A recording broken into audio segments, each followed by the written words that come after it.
Hey guys, it's Gabe, Alex, Paul. We're all here in Boca Raton with FL Real Estate Buyers. And what we're going over today is wills and the Florida statutes as it relates to wills. What's really prompting this is that a lot of the customers that we've been working with have somebody that's died, somebody that's passed away in their family, they've inherited a property. And the way that it generally happens is that someone passes away that owns a property, it goes to their beneficiaries, their kids, let's say, if there's no spouse, right? So spouse first, this is assuming there's no spouse. And there's somebody that we were talking with. As a matter of fact, Alex and I were talking yesterday. So why don't we just go into that? And obviously we won't state names or anything like that, Alex, but give a little bit of background on that story briefly. Sure. So for that one specifically, a gentleman reached out to us back a few months ago. He was looking to sell his mother's property that he'd been living in for 15 years. There was a will that pretty clearly stated that she wanted everything to be left to her son, who had taken care of her sort of at the end of her life. He was the only one of the siblings who was there for her medically, taking on expenses when it came to both the house and her. And she pretty clearly stated that in the will. He showed us that. So we proceeded forward, assuming that he would be the only person who had to be a part of this. As we go on, and the will was presented to the title company as soon as the probate started. Turns out the will was not witnessed at the time it was written. So the issue he ran into, he had a will. The will was notarized, but there wasn't a witness there to witness the will being written and notarized. So he ran into a position where an asset that for the last 10 years he thought had been left solely to him, he now needs to split with family members who, for reasons the mother decided were not going to be a part of it. Now he has no choice but for them to be a part of it. So the one with him specifically was, if you have a will out there, if you have a family member who's making a will, a notary isn't enough. It needs to be notarized as well as witnessed here in the state of Florida. Yeah. Yeah, exactly. And if I remember correctly, what's crazy about this is, the will is handwritten. And if I remember correctly in the will, the specific time it stated one of the specific children, right? So in this case, one was adopted, one was a blood child. The blood child, it stated, will not receive my benefits, something to that Yes. effect.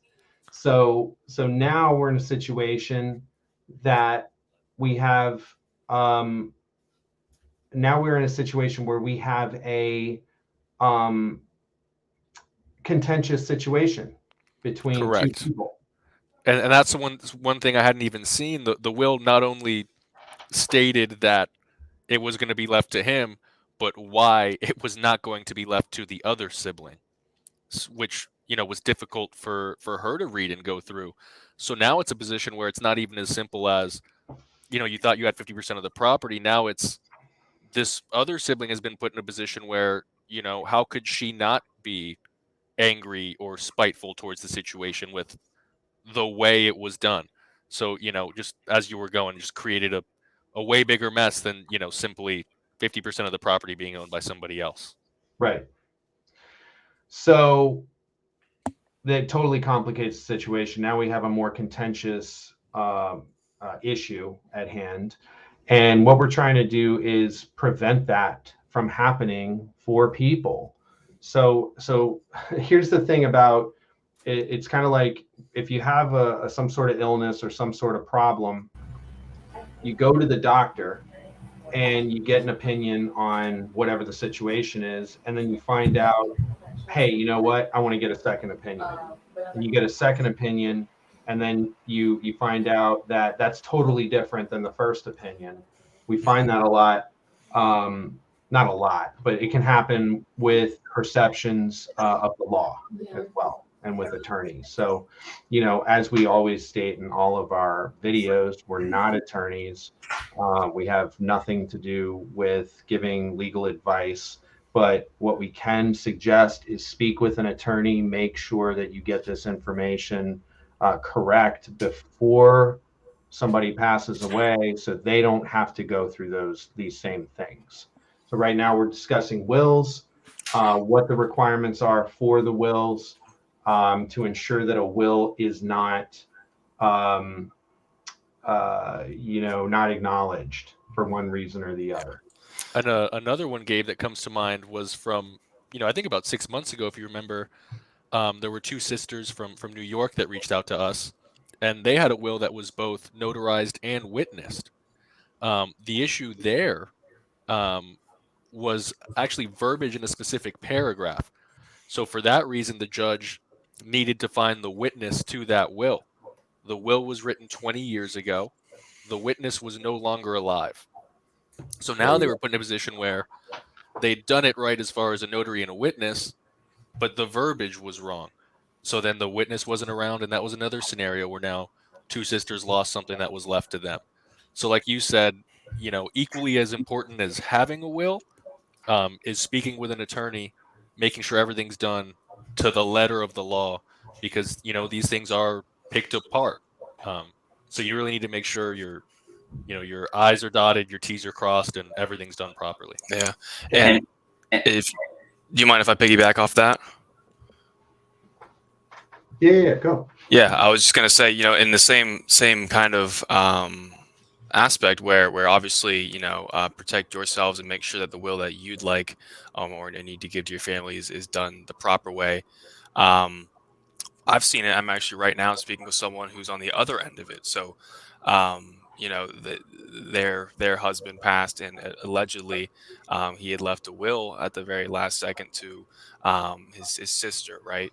And the widow hasn't been able to see anything because this lady claims that she has no right to anything, and it's actually been like 7 years, and she just took her word for it that this will exists, that she has no right to anything, that she can't even see the property, and it's becoming more and more clear that that's not the case.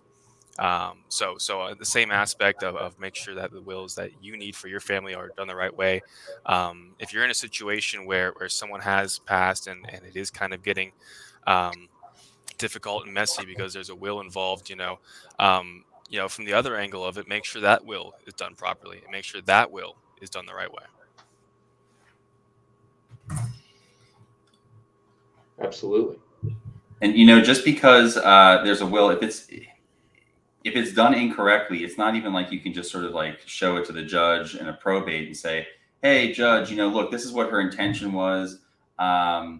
Just take it into consideration when you do it." It's very black and white. It's one or the other. Either there's a will and it's legal and it's legitimate, and it can be used to determine the outcome of the disposition of property, or it's not, and then it goes by the statutes.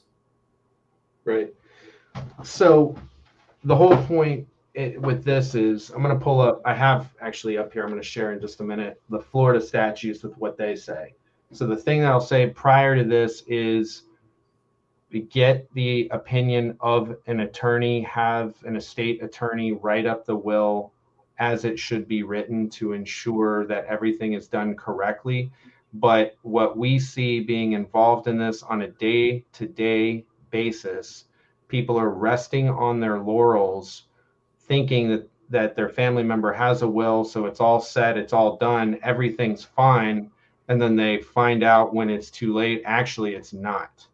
So just to reiterate, there was somebody who was explicitly written out of the will who now is receiving 50% of the proceeds for the sale of a property that was owned by the decedent. So the point of this is this could be a very, very long course just in itself based on what I'm seeing, but we're going to go over 7 things to consider when ensuring that you have a correct will or a valid will. All right, so I'm going to share my screen here. Window. All right, so this is right out of the Florida Statutes. Here we go. And this is right off the state's website, Part 5 wills in probate law. Okay? Who can make a will, execution of wills, self-proof, who may witness, revocation by writing, revocation by act, and effects of subsequent marriage, birth, adoption, or dissolution of marriage. All right? So who can make a will? Any person who is of sound mind and who is either 18 or more years of age or emancipated minor may make a will. Execution of them. Tester's signature. What is tester, Eitan? That's the person who is writing the will. Okay.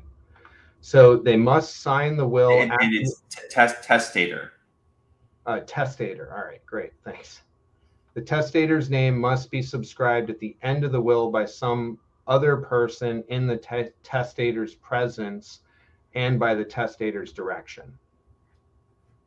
Witnesses, the testator's signing or acknowledgement that he or she has previously signed the will or that another person has subscribed to the testator's name to it.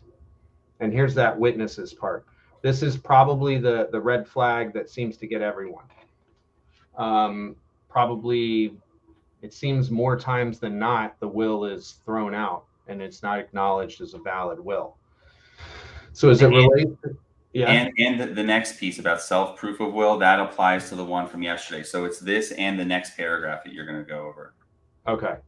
Witnesses' signatures.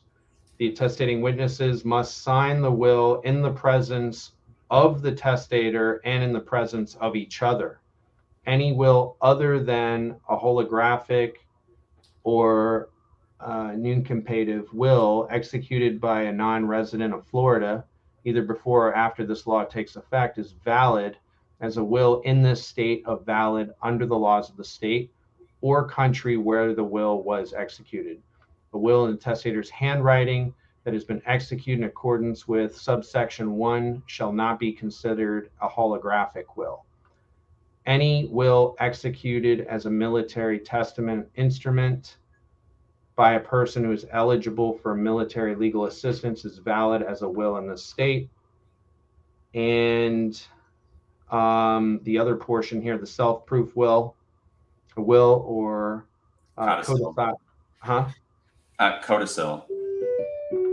Codicil executed in conformity may be made self-proved by the time of its execution or at any subsequent date by the acknowledgement of it by the testator and the affidavits of the witnesses made before the officer authorized by the administrator oaths and evidence of the officer's certificate attached subsequently following. Okay, so it has to be set up a certain way, like this. It has to be notarized. Again, we're not attorneys, but this is just showing you that you can't just like write something on a napkin and it's good to go, or on just a regular piece of paper. Now, who may witness? Any person competent to be a witness may act as a witness to a will. Not valid, signed interest. And so who may witness? So you need two witnesses. You need the so the notary can serve as one witness, and then you need a third party who's not related to the person whose will it is to notarize or to witness as well. Now, the person can be related to the notary, but they can't be related to the person whose will it is. Okay. This section covers effect of subsequent marriage, birth, adoption, or dissolution of marriage. And there was the part in here that was related to specifically a number of, so wills can still be contested. And there was a portion of how many witnesses. And like Eitan just said, two witnesses. That seems to be a big one that's been missing lately. What about if one of the witnesses dies? Isn't that something that you've seen before? What happens then? No, as long as the will has been executed properly, if the notary and the witnesses have passed away, that's totally fine. But where there is, let's say, missing language, or there's some sort of inconsistency or some issue, then we can go back to the witnesses or to the notary, so long as they're alive, and get an affidavit of some sort, but only in certain circumstances. So if everything is done perfectly, then you don't need those people to still be alive when you're actually pulling the will out of the safe and reading it. Okay. Now, have you seen wills not be acknowledged that were done in the presence of an attorney? Have you ever had that happen? I'm trying to think if we've seen that. I mean, there's all sorts of things, and attorneys aren't perfect. But I think there have been cases that we've seen, maybe one or two, where we said, hey, like on a deed, for instance, if an attorney prepared a deed and it was done improperly, or with a will and it was done improperly, that typically happens when somebody's hiring an attorney to do a will, and they don't give the attorney all the information about the family. So maybe they're leaving out the fact that they have minor children, or they're leaving out the fact that they have a prenup with their wife, and so all sorts of different things that they leave out, and then we come back later and find out, oh well, it's contradictory. Kind of like in the example that we discussed last week, where somebody put that they were husband and wife. An attorney prepared a deed where it said that somebody was husband and wife, and never actually verified the fact that these people were not husband and wife. Okay. Okay, great. And again, consult with your attorney. This is not legal advice. The advice is to consult with an attorney to make sure you get this done correctly.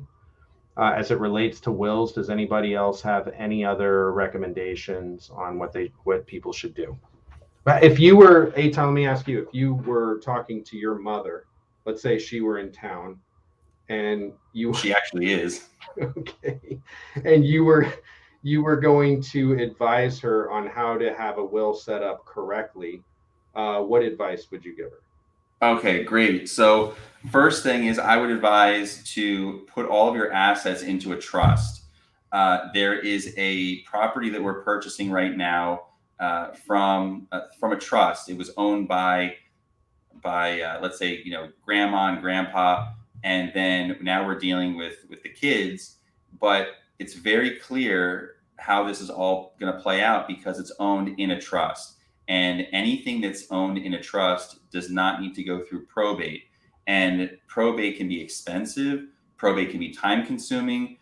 Probate, there can be all sorts of things that are contested. A trust is ironclad if it's done properly. And, you can sell a property a week later after somebody passes away, and not have to deal with probate. So my advice is put everything that you can into a trust, and then have a will for anything that's outside of a trust. And so for me personally, I actually just redid my estate planning. So we have trusts for the house, for everything else. And then we have what's called a pour over will, which then takes all the assets that are subject to probate and then dumps them into the trust after my wife and I pass away, so that then the disposition of those assets is governed by the same rules as the trust.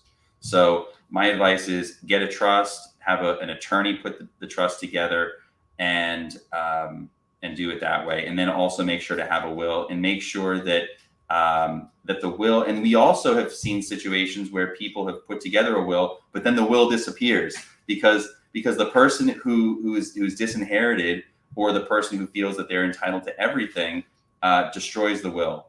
So make sure that you have the will in a safe deposit box, or you have it somewhere in multiple places that it can be retrieved upon your death.